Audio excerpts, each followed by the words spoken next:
contando o que acontece hoje com a ajuda da Isabel Mega. Hoje o presidente Lula se reúne com os ministros e líderes do governo para discutir as pautas prioritárias no Congresso. Isabel, bom dia para você mais uma vez. Bem, esse encontro ele acontece pela segunda semana seguida.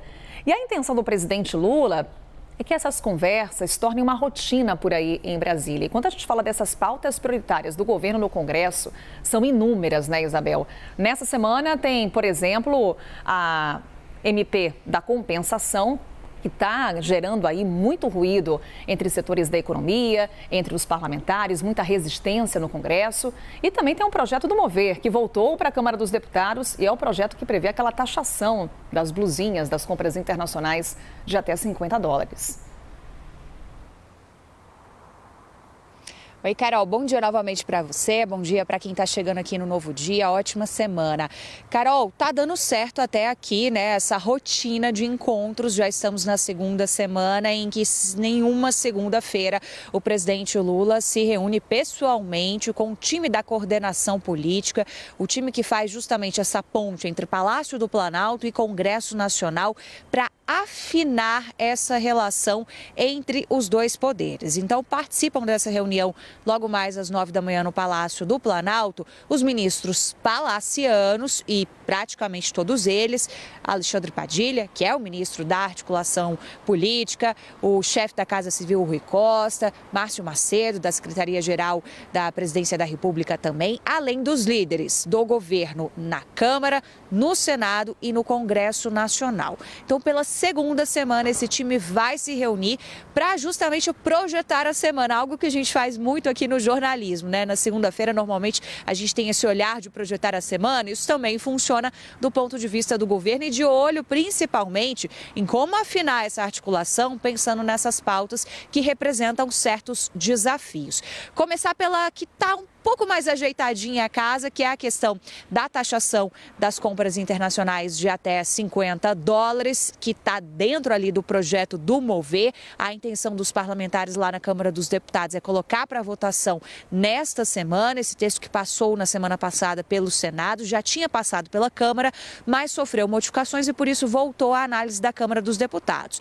Como o governo entrou em cena para articular e para deixar com que essa taxação das compras internacionais voltasse ao texto, a coisa está muito bem acordada, não deve representar tantos ali problemas para a articulação do Palácio do Planalto nesta semana.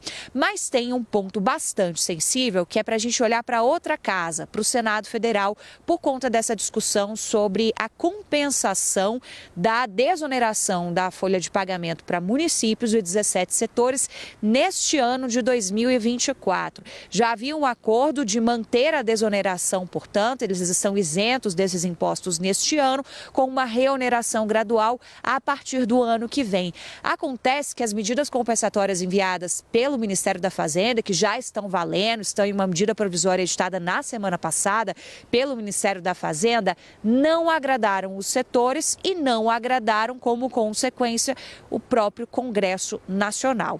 Então, o ministro Fernando Haddad vai ter que sentar novamente para negociar, ouvir essas demandas dos setores e pensar, segundo o que a gente ouve no Congresso Nacional, em medidas alternativas, porque o que os setores afirmam é que quando você mexe em PIS/COFINS, você está tirando de um santo para cobrir o outro e a Fazenda, na verdade, criou outro problema ao invés de resolver. Esse é o posicionamento dos setores, também dos parlamentares, então é assunto que com certeza vai parar nessa reunião da coordenação política do presidente Lula.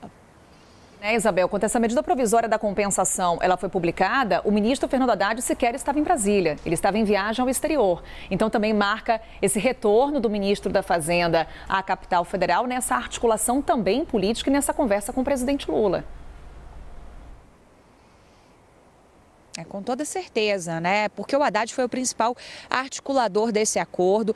Vale a gente lembrar que existiu uma certa divisão, Carol, entre o que pensava a Fazenda, né, a respeito disso, do que pensa o núcleo político. Isso vale também para a taxação das compras internacionais. Foi uma discussão que o ministro Fernando Haddad acabou sendo exercendo um papel fundamental nessa articulação, né? E em relação à política da desoneração, né, para o governo, governo já reoneraria a folha neste ano de 2024. Mas o governo topou negociar, porque a coisa ela tem que ser mais fluida. É assim que a política toca aqui em Brasília. Você tem que sentar para conversar, você tem que sentar para negociar, mas você também precisa dizer de onde que vai sair o dinheiro para você manter esses setores desonerados, né? Então, esse de onde é que foi o problema? E é isso que vai dar aí um pouco mais de trabalho para a articulação política, mas também a articulação da economia, viu, Carol? Muita conversa lá em Brasília que a Isabel vai acompanhar e trazer para a gente em detalhes. Obrigada, Isabel.